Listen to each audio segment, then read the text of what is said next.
Ξεκινάς την προσωπική σου διαδρομή.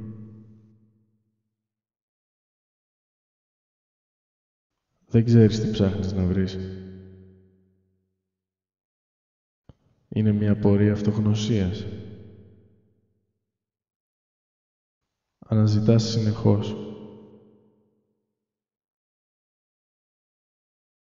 Τρόπους, μεθόδους, τεχνικές, προσωπικά εργαλεία, προσωπική γλώσσα.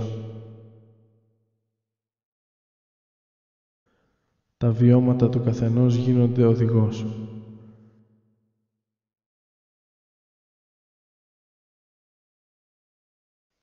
Δεν έχει νόημα το πού θα φτάσεις. Αυτό που έχει απόλυτη σημασία είναι η διαδρομή, η πορεία. Εκεί θα συμβούν όλα.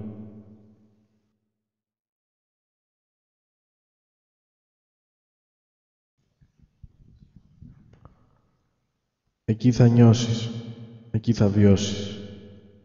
Εκεί θα μιμηθείς, εκεί θα εμπνευστείς.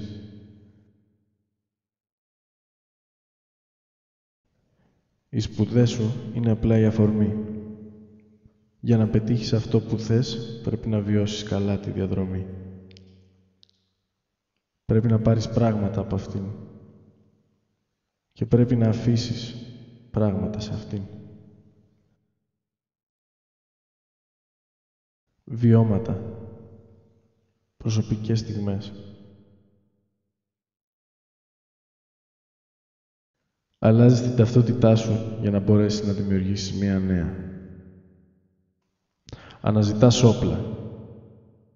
Εφόδια για μία πνευματική και ψυχική διάπλαση.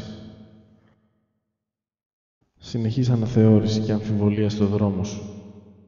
Στο τέρμα μόνο όσα αξίζουν μένουν. Μπορεί να μην έχει αλλάξει τίποτε. Μπορεί και όλα.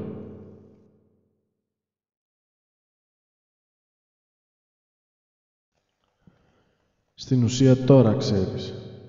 Τώρα πρέπει να ξέρεις. Έχεις ήδη τολμήσει και έχεις φτάσει μακριά.